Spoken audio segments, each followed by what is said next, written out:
Johnson. Mr. Kennedy, welcome. Thank you for being here. Thank you for your decades-long advocacy for a clean environment, for children's health. I can't say as I'm surprised by the hostility on the other side. I'm highly disappointed in it. I don't know if you remember when you called me up and you were contemplating setting your political differences aside, joining forces with President Trump on an area of agreement, addressing chronic illness, trying to find the root cause of all these problems facing this nation. My first response was, Bobby, this is an answer to my prayers. We need to get to the answers of this, but even more, we need to heal and unify this divided nation. I'm not necessarily the most optimistic guy because we've got enormous challenges facing this nation, but I thought, wow, here's somebody from the left, somebody I don't agree with on many issues politically, coming together with President Trump and focusing on an area of agreement, something that the American people desperately want. Finding out the answers. What has caused autism? What is causing chronic illness? Ms. Kennedy, I think I've come to know what's in your heart. I think I know the personal and political price you've paid for this decision. I want to say publicly, I thank you for that. I truly appreciate what you're doing here. Can't we come together as a nation and do this? Can we do? Aren't you getting tired of this? I'm getting tired of this. So again, Mr. Kennedy, I need to enter in the record. These are just 11 letters of support signed by 63,000 people, thousands of doctors.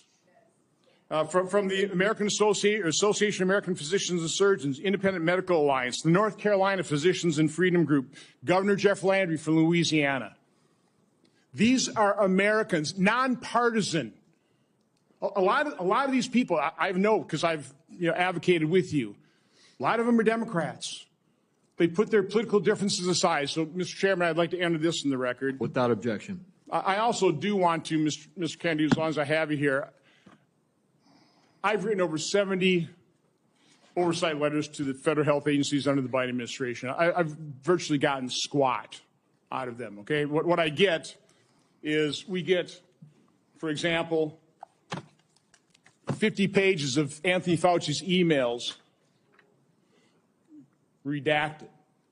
Oh, by the way, the latest one was 17 pages. Instead of issuing a health alert on the myocarditis they knew was impacting young men early in 2021, instead of issuing an alert on the Health Alert Network, they developed 17 pages of talking points. This was given to the public under a FOIA request. They had to go to court. They've got a new way of redacting. They don't black things out. They just give you white pages, so you don't even know what they have redacted.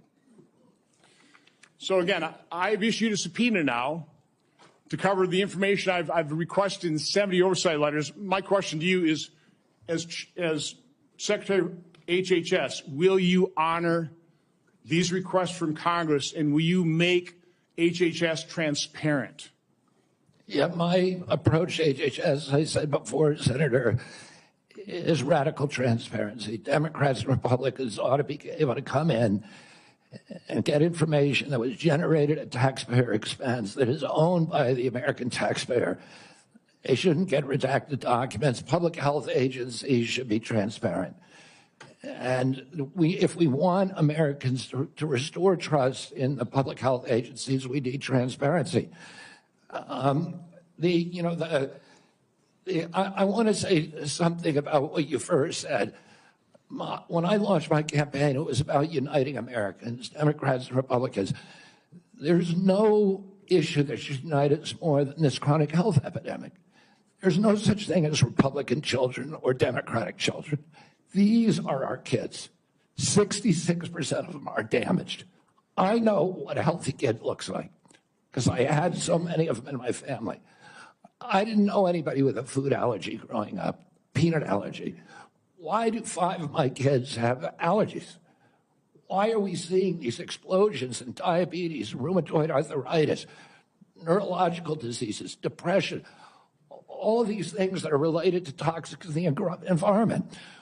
Why can't we just agree with each other to put differences about so many issues, intractable issues aside, and say, we're going to end this? I don't think anybody is going to be able to do this like I have because of my peculiar experience, because I've litigated against these agencies. When you litigate against them, you get a PhD in corporate capture and how to unravel it. I've written 6 books about these agencies.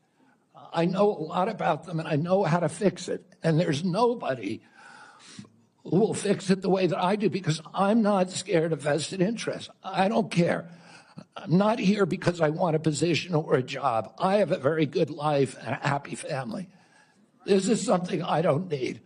I want to do this because we're going to fix it. And the other thing is we are attracting now a caliber of people to HHS like never before in history. And they're entrepreneurs, they're disruptors, they're innovators of immense talent that are walking away, many of them from growing concerns. They're not coming there for position. They're coming there because they want to save our country.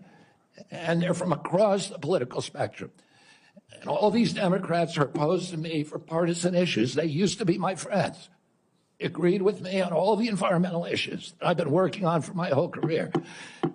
Now they're against me because anything that President Trump does, any decision he makes, has to be lampooned, derided, discredited, marginalized, vilified. We need to move.